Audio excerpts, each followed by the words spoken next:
Next up on the tee, he's based in sunny Florida, coming off of a return to the Bachelor in Paradise beaches. Here to take us behind the cameras and give us an update on his life and his golf game as well too. It's Sean McLaughlin joining us on the Course of Life. Sean, how you doing today? I'm good, man. Thank you for having me. I'm excited to chop it up. Two things I love, talking about myself on reality TV and playing golf. So I feel like this is the perfect podcast for that. Absolutely, yeah. So let's get to that part first. Obviously, you were back on the beach for Bachelor in Paradise. It had a whole different vibe and a different look for the viewers at home as well too. But let me just give you the floor for a little kind of post-game outlook on how you thought kind of the season your went and your time there was. Yeah, it was. I mean, it's always fun. Like anytime you're filming a show like that, you're always gonna have a good time. I think what really drew me there was the new location in Costa Rica. When I had done it previously, it was in Mexico, and for lack of a better term, that like Mexican resort was like a piece of shit. It was awful. Like you were legitimately were like fighting for your life. It felt like Survivor at times. Like you're constantly covered in sand, you're sunburned. There's like no places to really hang out, and then you're sharing rooms with like I think I had like 8 people in my room. So it's not like the most romantic setting. So the new place in Costa Rica, I was really excited to check it out, and it was a resort. It felt like that. I had my own hotel room, AC this time. Which anytime you do a show during the summer, everyone's like, "Oh, like you didn't have AC?" I was like, "Yeah, in Mexico we had zero AC the entire time. You're just sweating." So it was fun. I mean, truthfully, when we were filming, I thought the show would get better.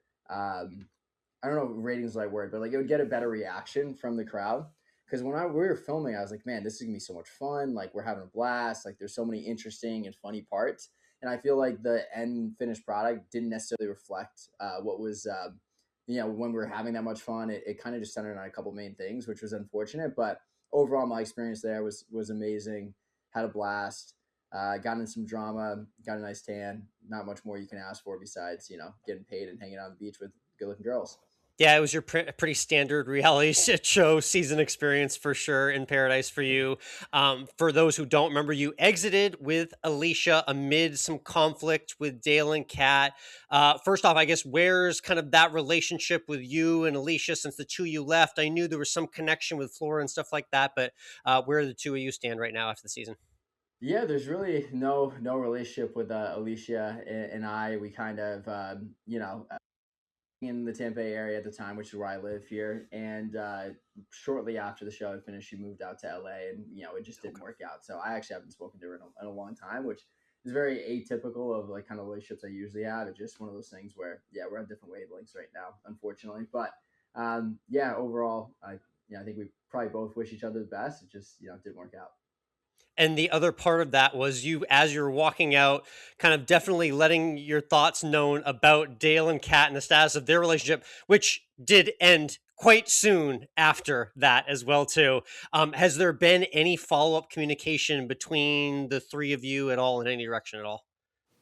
I actually I was with Kat in January for New Year's Eve because we have a mutual friend group. So I'm really close with Dodden, who's Okay. engaged to Charity, and Yep. that's kind of how we intersected. But no, like we're fine now. I think like reality TV, your emotions run really high. Like afterwards, you're like, God, it's not really that big of a deal. Type of situation. I spoke with Dale a little bit here and there. Towards the end of 2025. We're not like hanging out on the weekends or anything like that. And, obviously the relationship ended. So, but I think they're both in good spots and, wish them the best. I'm sure we'll cross paths again here, wherever, just like the reality TV world leads you. You're always kind of connecting with people. So, yeah, still, I guess we're fine in both areas. For sure, yeah. And on social media, you post a lot of content with a lot of the other guys from your season of The Bachelorette as well, too. Tell me a little bit about that bond. It's interesting. It's definitely a little unconventional compared to some other seasons, but it seems like there's a really genuine friendship formed, between Dot and a lot of the guys on your season. Yeah, I mean that was like the best thing that came out of these shows. Is I was literally just in LA this past weekend hanging out with John B, Tanner. It was James's birthday on Monday, so I was out there celebrating with them. And then Joey and Diane and Xavier, like we're always finding time to hang out with one another, which is very atypical of like a normal Bachelorette season. Typically, you're gonna have like little cliques that break off. We've been really fortunate where we've had we had a trip in Europe where we had 8 people fly out to Europe and do a cruise together. We've had 14 people go to Puerto Vallarta in Mexico. Like we've had a really solid group of guys, and we just got I got lucky. Like the show got lucky with the group. Like it's just they're all so much fun. Everyone's like a really good person where you want them in your life, and we've fortunately been able to stay in touch. And yeah, that's like the best part of the show is meeting those guys. And if you would have saw us on our Euro vacation last summer, it's hilarious. Like you get this crew together that visually just looks all so different, but we end up meshing so well together. And yeah, we went to Lisbon and we went to Porto and went to La Coruña in Spain and London. Like we had a time. So yeah, I don't know when the next trip's going to be, but I'm hopefully shortly here.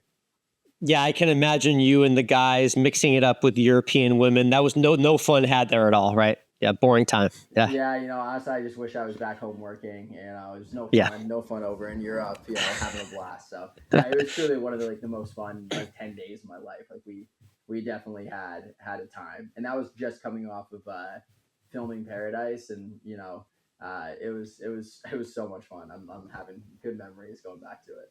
So that new location shift, you kind of like that. I mean, a lot of people were wondering what that would be like because there was so much tradition for viewers with that beachside resort. You obviously, being in the thick of it, weren't a huge fan of it. Give me your rating on kind of the new location and the vibe of this past season of Paradise as well, too.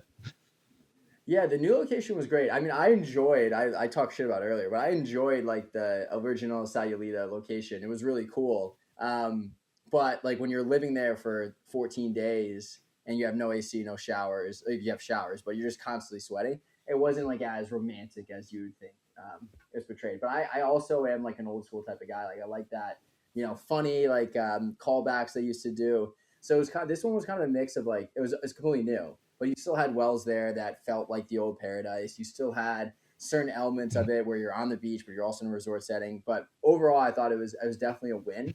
At least from a filming experience, it made it a lot easier and a lot more fun. Just being able to get away from it all, like you can go to your room. I have my own hotel room. Right. Like just getting a chance to like get in AC, cool down. Like it didn't feel as Survivor-ish as the original one. But I'll tell you what, I miss like the old school elements of Paradise. Like I miss the comedic element of it, where people didn't take themselves too seriously, and like the original Paradises. And I wish they brought some more of that into to this past season. But we had to change with the competition shows, so it felt like a completely different show that we filmed. Yeah, for sure. And this is not TJ from Love Island, by the way. This is Sean from The Bachelor in Paradise, in case anyone's Oh wondering. man, How often do you get confused by that? all the time because we both live in Tampa. He's actually a friend of mine now, which we make fun of it Oh, all the time. God. The two of you out. Like I Jeez. I've had girls who run up to me, like run up. Oh my God, TJ, can I get a photo with you? I'm like, guys, like I'm not TJ. They're like, yeah, you are. I'm like, no, I'm not. I'm really not. But people think we look alike. I think there's like a certain element that we do look very similar. But yeah, it is funny now that we're both in Tampa. We both played baseball at the University of Tampa, so just a lot of similarities between us. And he's a good dude. I enjoy having TJ around here. When you see a show like that or you see other opportunities like that, is that something that you would be interested in pursuing? Do you have interest in being part of another Paradise, or would you be interested in part of doing future reality television content along that line? Definitely want to do another show. I don't think there's an interest for me right now with like Paradise, so to speak. Um, for two reasons. One, I've done the dating element. I kind of want something new. Like I'd rather do something more competition based. And then the other element of that is like they haven't had a new Bachelor season yet. So if they were filming this summer for Paradise, like it's going to be the same potential crop of people that I've already met. Um, but you never say never. Like something happens and it turns into straight competition. I'm there. Like I would love to do something like that. However, I want to get on Traders. Like I think Traders would be such a good fit for me. Like that is the one I really want to do next. But I'm open to it. I think I'm fortunate with my career where I can, take a month off, and I'm in sales, so the companies I've worked for in the past have been very supportive of me doing my reality TV endeavors. So I'm definitely looking for a new opportunity this summer. We'll see what ends up happening, but I think Traders would be a really good fit, and I think I would And crush it. We'll yeah, see though. and explain to people how the concept of Traders and how that show works. You tried to work a little bit more, maybe competition than some people would have liked in Bachelor in Paradise. Explain how Traders work Yeah, specifically for your gameplay style, though. I wanted Bachelor in Paradise to turn into Traders so bad. Like I wanted Yeah. people to start like coming for each other so bad. Like I grew up watching Survivor, so that's the style of show and the gameplay, quote unquote, that you can play. So traders is essentially you bring all these people into the Highlands in Scotland, which are amazing. Play golf out there, which we can talk about later. But you go to the Highlands of Scotland, and like three people are basically said you're traders, and the traders have to kill the rest of the people, which are faithfuls. And it's all about trying to figure out who's who, who's telling the truth, who can you trust. It's like a game of mafia, but it just plays out on television. And I think I'd be there's some challenge elements to it, but I think it would be so much fun, and I would love to do traders.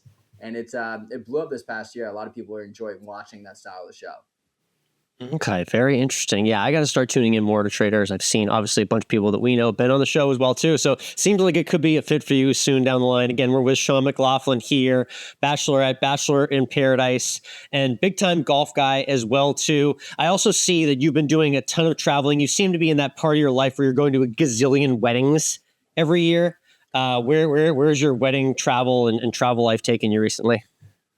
Oh man, I last year was tough. Last year was a tough year for me with weddings. I think I had 10 weddings last year, and Jeez, I had seven bachelor parties, and I was in like six of those weddings or something. It was nuts. So after it's Paradise, like half the I year right there, basically pretty much like in weekends. yeah, it was twice a month I was traveling for a wedding, and there was only one of them in Florida. The rest were all over the country. Like I went to San Francisco for a wedding, New York for a wedding, like all these places I'm going. Um, it was tough. I actually gained like probably 15 pounds over like from the time I filmed Paradise to the end of 2025. Like I got on the scale. I was like, oh my god, this. I was like 175 pounds when I got to Paradise this past year, and I was like 200 pounds like when I got to the end of 2025. It was just a lot of drinking, a lot of bachelor parties.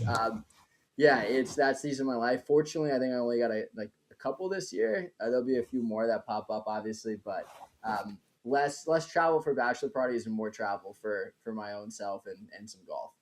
For sure. Yeah. I saw, catch us up because the last time we talked was a couple of years back, but you were previewing a links golf trip to Scotland.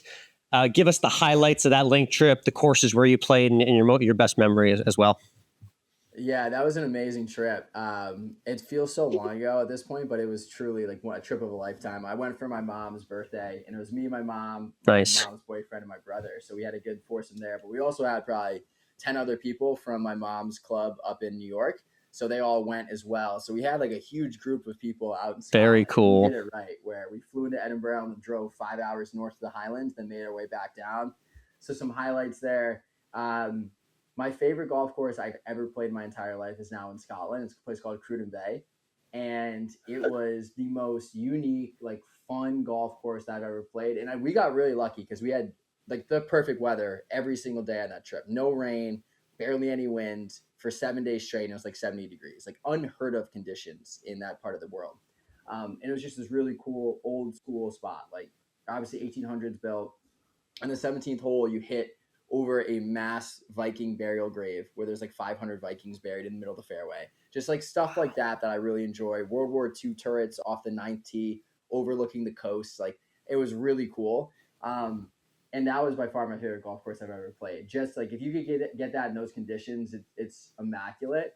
And what's interesting now is like I've being in the golf world, I've met a ton of people that have taken the same trip out to Scotland and played similar courses or the same courses that I played. And what I've realized is that everyone has a different favorite. And it might be the time of year you play, it might be the weather, it might be the people you're with, it might be your caddy. Something happens over there where like everyone just has a different flavor. And all those courses are going to be able to hit something on your golf taste buds where you're going to love it. But everyone has a different view. Like I played Royal Dornick, which is top 10 course in the world. And I loved it, but it wasn't as good as Cruden Bay, which is ranked much lower. And I was playing golf at the Olympic Club this past fall, and one of the guys went on like same trip, same courses, and he loved Royal Dornick and did not like Cruden Bay. And I was Wow. like, Yeah. really? It's so interesting because like everyone has the same, we're all playing the same courses, but again, he's like, yeah, I played Cruden Bay and it was 40-mile-an-hour winds and it was raining sideways. I was like, I would probably hated Cruden Bay if I played in those conditions, but overall, just an amazing trip. So the courses we played, and if anyone goes to Scotland, I'll give you like a low key course that you're not going to hear about ever, but it's Yeah. amazing. Um, so we went out there and played Golspie, which is a muni. It's like $20 a year to be a member up there. It's like farthest north you can go in Scotland. But that's Really literally cool, where the great golf locals course. play. You want to see that as well too. 100%. And that was a great one. Goldsby Golf Club. We played Cabot's property out there at Cabot Highlands, which was unbelievable. Like so incredible. And they're building another course out there. I think it just opened up this past year. Unbelievable. Got to get out there. We played Royal Dornick, insane, really amazing golf course. Carnoustie, which was cool to play. Some of the shots were like, oh, I remember, Tiger playing the shot from this similar area, and Greg Hogan and all those things. Ben Hogan, all these Yeah. things, Greg Norman, all these different like amazing shots that you've seen on television. Getting a chance to walk Carnoustie was really cool. And then Cruden Bay, amazing. And then the hidden gem of the course was a place called Murray Golf Club. And Right. it is a local muni right on the coast. The Royal Navy does their fighter jet training above the golf course. So you're teeing off on a hole and a fighter jet is going over your head. It's the coolest experience.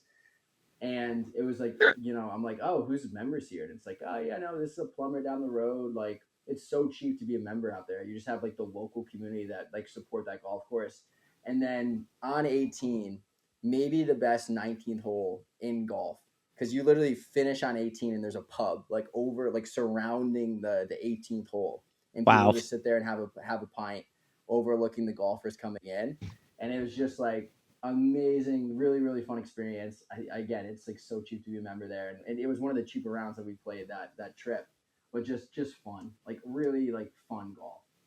Yeah, I feel like it's a lot harder in the States to find those like true amazing value courses where you have like life-changing experiences like that. And over there, they're like almost a dime a dozen. And like you said, like at any moment, any trip or itinerary, you can find the one, and it could be a muni course that's played by plumbers and farmers, Yeah, it was like Goldsby, which you'll never find that on a list. You'll never hear anyone talk about this unless you're up there in Scotland. And it was a sick course. Like I would die to play that every weekend for, $10 the way that they do it out there. So it was, that was a really cool part of Scotland, and I can't wait to go back. We didn't play St. Andrews. I got a picture on St. Andrews, walked over the bridge. We were walking on the grounds. Okay. We stayed there one night, went to the Dunvegan, which was like an amazing pub, probably my favorite pub ever. But yeah, I want to play St. Andrews, and then going back out to Scotland. There's so many great courses that I didn't name and didn't get a chance to play, but it's on the list. I think I'm going to Ireland this year, so trying to get some golf out in Ireland. I'm not planning it; someone else is planning it, so hopefully they're planning some good spots. But same thing with Ireland; like you're going to get good golf no matter what. Yeah, we did the trip for the podcast in 2023, and we started off in Dublin and played a couple of courses there. And then we went down the coast, which is kind of where the real experience begins when you leave the city and you see the actual country. The European Club, we played in that blinding rain and wind, like you mentioned, and you just have those memories that are etched in forever. And so you'll definitely have those with your trip as well too. I saw some other Bachelor Nation guys played the Scotland Links Classics as well too, in Joey Graziday and our mutual friend Wells as well too. How often do you get to see or play with those guys on the course? Yeah, I mean, not as much as I'd obviously like. I mean, they're out in Wells and Joey are in LA. I think Ben's in Denver, and I'm over here in Tampa. Yep. So not as much as like. I saw Wells a couple weeks ago and played over at his club, which was awesome. Haven't played with Ben yet, but I played with Joey a bunch too. And me and Joey talk, and like most of the time, all we talk about is golf.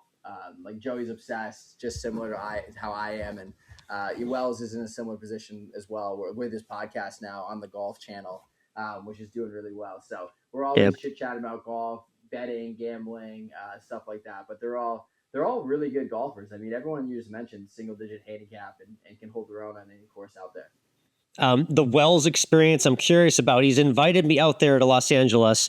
Tell me a little bit about what that day is like and what that all entails going to play. What's his club? Is it Lakeside where he's at? Yeah, it's Lakeside.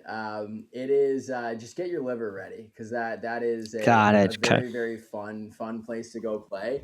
I think the course is amazing, obviously, but like the people there are really, really special as well. And Wells is a great time. He's a great golfer.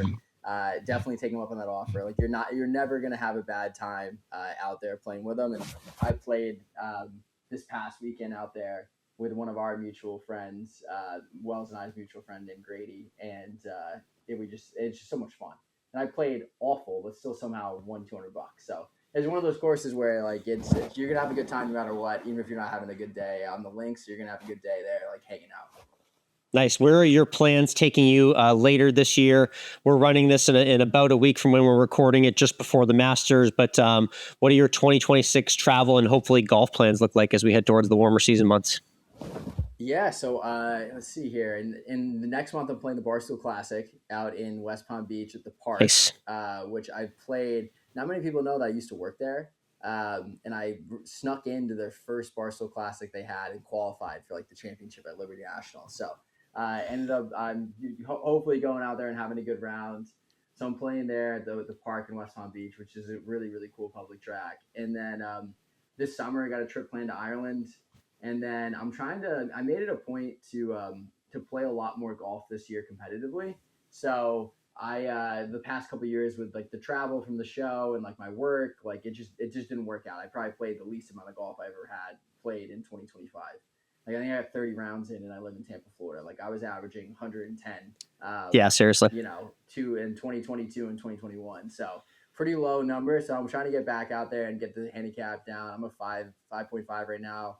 Typically, like I want to be like sub 3 is like where I feel like when I'm playing a lot I get down to, and that's pretty good for me. But yeah, it's just trying to play as much golf as I possibly can. There's a course up in New York that I was a member at during COVID called Country Club of Troy, and I try to play up there multiple times a year and once in the fall because it's amazing. Like Walter Travis design golf course, it's incredible. Also very Nice. similar to Lakeside in terms of like the hang there is just amazing. And now I know all the members and their friends. My dad was on a golf trip with the guys out there to Hammock Beach this past weekend. So just trying to play as much golf as I can, and hopefully go another Europe trip. We got Ireland, but my goal, and I don't think it's gonna happen this year, but before 2030, like I want to play in what's called the Arctic Open. Are you familiar with the Arctic Open? No, but this sounds like a kind of adventures in golf type of documentary in the making here. Okay, so the Arctic Open is a tournament in Iceland, and it is every year. I think it's in June around the summer solstice. Whenever it's like light for 24 hours out there, Yep. you get in the lottery system. If you get chosen to play, you then go out and play the Arctic Open, and it is golf 24/7. Where you could have a tee time at 2 a.m., you could have a tee time at midnight because it's light there the entire time, and there's a bunch of people that fly in from all over the world to go play. So I think that'd be so cool Wow. to go out there, play in Iceland in the summer solstice, and like, oh, what time's your tee time? Yeah, 1:30 in the morning, and just go out there and have a time, and enjoy everyone coming in from all over the world to play this golf tournament. But that's a goal of mine. I want to get in there before 2030.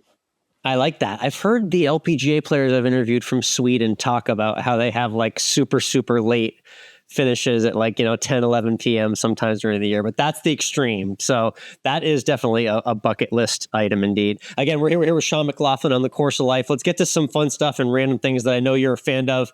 Let's start with the Swiftie update for you. I know you're a big Swiftie. Tell me your favorite song off her recent album, Life of a Showgirl, and are you getting an invite to the wedding in Rhode Island this summer as well? Yeah, I don't think I'm getting an invite to the wedding. What? Favorite song? Yeah, I listen. Apparently she's not a Bachelor in Paradise fan. I figured I might have gotten a DM from Dang. her after watching the show.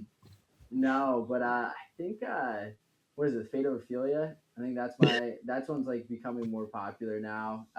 But I think like the new album, like what's interesting, it took me probably like 3 or 4 listens through to really like start liking it. That was Yeah. like one of the albums where I first listened to it. And I was like, oh, this is like okay. But then the more you listen to it, the more it comes up, and you're like, all right, well, this is a good one. But yeah, I think it's the Fate of Ophelia. Sounds good. Classic banger. You got the Patriots hat on. We had an amazing and probable run to the Super Bowl. Big step forward for Drake May now. What do you think the outlook is here as we head into an off season on the heels of that Super Bowl appearance? I feel like I'm that meme where I'm like pressing the guy with a stick, like do something. Like when we're talking about free agency right now. Yeah, I mean, incredible run last year. And if you asked me at the beginning of the season, like, hey, how many games the Patriots can win? I would just say 10. Like 10 would be a great season. We won 4 the past 2 years. Yeah. When we win 17, we go to the Super Bowl. it's so crazy for me to be disappointed in that season, That's the right? world we live But in, like when man. you get to the Super Bowl, you're like, we got to win. It's like it almost sucks that you got there and like didn't perform, and Drake didn't play his best game, and the offensive line got torn apart. But I think that it shows when we can get there. It shows us that Drake May is the guy, Vrabel's the coach, Josh McDaniels is the OC. We have those three pieces in place, and like that's really what you need from a stability standpoint in the league. I'm excited. Hey, if we can get AJ Brown, I'm going to be happy with our offense going into here. We got Dobbs coming in. Yep. I love our running backs.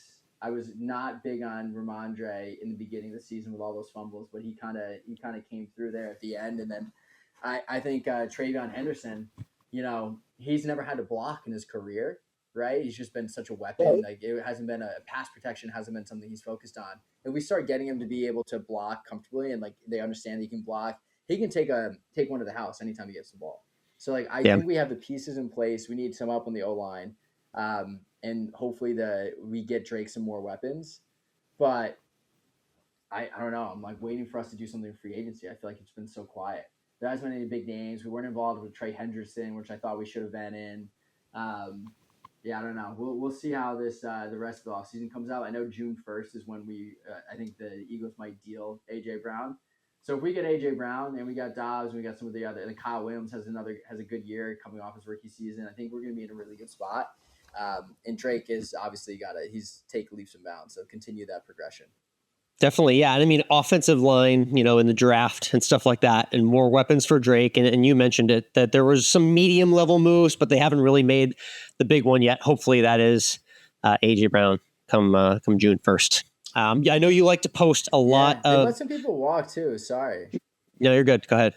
I was gonna say they let some people walk, like Jack Gibbons, like stuff like that, where it's like, hey, why didn't you Yeah. just keep him? Like they didn't spend too much, but yeah, we can talk about the Patriots forever. Sorry about that, but yeah, That's always the thing with free agency, is there's always those people that fall off, and you start watching the season, you're like, oh yeah, he's gone. So yeah, gotta let some go. Indeed. Mm-hmm. Yeah. I know you like to post a lot of different meats that you cook for dinner on your Instagram stories at Sean McLaughlin, if you want to follow along. So we got holidays coming up, and I want to know what's on the menu for you. Easter Sunday coming up here in the next couple of weeks. What's going to be your plan for something like that? Ooh, okay. So I love an Easter ham. I grew up like we would go to we usually host it at my house. We have an Easter ham with some mac and cheese and some potatoes and stuff like that. However, now that I'm spending Easter here in Tampa, Florida, and I'm cooking for myself and whoever else wants to join, I think I might do a prime rib. Last year I did a smoked ham, which was great. I got a Traeger out in the back, or Pit Boss. Yes, seen that. I used last night. So I think I'm gonna do a prime rib, and I love to do for me like a nice baked potato with like sour cream and butter. Like that's my side dish of choice.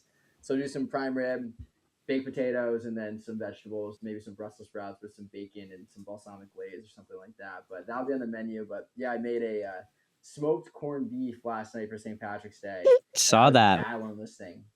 My God. I couldn't get this thing up to temperature. I had this on for 8 hours. It was stalling out at 160. I needed to get to 200. Eventually, I was so hungry. I was like, fuck it. I'm taking it off. Like, I'm going to eat this thing. It was still very tasty. But yeah, smoking meats is not for the faint of heart. You got to have some patience. You got to have some time. You got to like plan things out, which, typically I'm not the best at. So I'm working on that this year. I appreciate your willingness to try a variety of meats for dinner. That is the one thing I always see you posting, is you're always willing to try new things. That's the mark of a great chef right there. You're willing to dabble into any type of meat possible. Yeah, I go to the butcher and it's like whatever they got. Like, let me try it out. I have a tri-tip that's marinating right now in my fridge that I'm going to smoke at some point this week. So like, there we go. You can't be a one-trick pony when you're in the grill. You got to have some range. Yeah, for sure. Well, when you get to Austin, Texas next, we have to do the barbecue tour, and we got to take you to some of the best smokers and get the real meats here.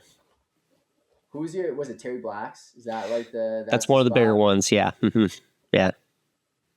Yeah, I gotta check them out. It's absolutely, yeah. It's like a mile south of downtown. It's a great spot. It's actually walking distance to a really cool little pitch and putt course with a skyline in the background called Butler Park. So it's a good opportunity. We can get the meet and the 9 holes done as well too. So. What's a better day than that? Yeah, it's pretty awesome. Dave. Yeah. All right, let's get to our 19th hole question, which we love to ask our guests here. Uh, Last time you gave a very good answer to this. I'm curious. We'll check your memory, see if you can remember what your 19th hole answer was last time. But what's your thoughts on the 19th hole and what type of meal and drink are you getting these days? Yeah, I don't remember my answer, so we'll see if it's changed at all. But Yep. I think the 19th hole is an important part of any golf experience. I think that's really where you come together, you go over your round, you pay your bets or you get paid, and you're also enjoying a nice beer or whatever cocktail you want to have. I think it's more about the vibe and aesthetic of the 19th hole, right? So like the best 19th holes that I've been a part of during the summer, like right by the 18th green. Like you get off the 18th green and you're right around there. You can sit, have a beer, and then watch your buddies finish up and heckle them on the way in. So I Very think the authentic. location is very important. However, if you're in like an old school spot that has a men's grill room or a grill room like that by the locker room, that's another iconic one. Like old carpet, wooden chairs, TV, funny bartender that'll crack some jokes. Like that's important. I think from a food perspective, I'm a big like I don't want to have a heavy meal, but I think like a good marquee club has it has a as an item that's like true to them. Like, hey, you know what? When you go to this place, like you're gonna get the burger, it's amazing, or you're gonna get their club sandwich, or you're gonna get they have something else there. Like it's something that's like iconic to the place. I'd say my favorite like 19th hole meal is like a club sandwich, turkey club, potentially a burger, and then a draft beer. If they have a good Guinness, that's what I've been going with recently. But like Yep. a draft Michelob Ultra or Miller Lite, that's my go-to. Yeah, well said, and a good answer as well too. About a brother or sister of what you said a couple years ago, you definitely went with the club sandwich, and you mentioned that you love a good porch right by the 18th green to make the authentic experience. You did go with tequila back in 2023 when we last connected, so you're a draft beer guy. No, the 19th hole. Well, I love tequila, but like it's funny. Give me a good chance to recess that answer. The tequila is amazing. Like I do my transfusions with tequila on the golf course, Yes. but I think like if your group is not drinking tequila, most people are drinking beer after the round. Like that's what you go with, especially if you're getting hosted by someone. Like everyone's getting a Guinness on draft, everyone's getting a Miller Lite on draft. When it comes to you, you do the same thing. If it's at your place and you want to drink tequila, go for it. But I feel like you go with what the group goes with if you're getting hosted by someone. But now I've been more of a beer guy after the round and tequila on the course. Love that. Well said indeed. Sean, thanks again for hopping on the Course of Life. Look forward to connecting on the golf course and seeing you in future content as well too. Yeah, dude, thank you so much for having me. It's been a blast. We got to get down. We got to finally get out on the golf course. I know you invited me to Solita this past year, which I'm so bummed I couldn't make it. But we got to get you on the stream song here, especially when Bone Valley opens up. It looks incredible. Love that. Sounds like a plan. Thanks, man.